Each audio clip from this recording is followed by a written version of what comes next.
makes this budget equal what we are bringing in today. And everyone in front of us, the entire panel said they would exceed what we bring in today. They were all very optimistic, nothing's going to go down. And so I ask my colleagues for support. Thank you, Mr. Chair. Thank you, Madam Speaker. On the amendment as amended, there has been an objection. All those in favor of the amendment as amended, please signify by raising your hand.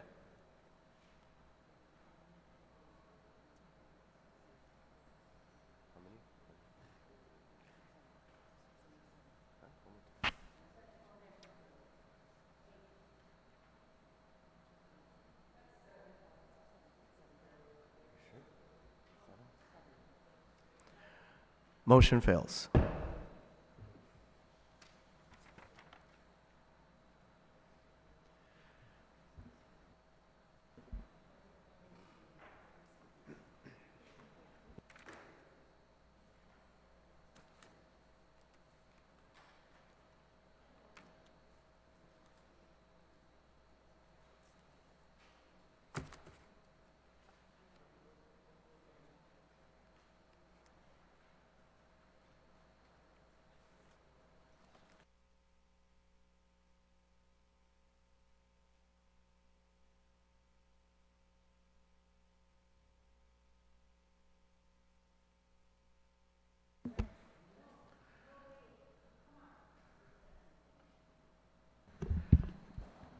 Mr. Next. Chair, can we take just a moment's recess? I need to confer, I want to check with legal on something, please. Just please. Moment's recessed.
Okay, at this point, we're going to go ahead and recess until 2 p.m., at which time we will pick up with Senator Torres's amendment.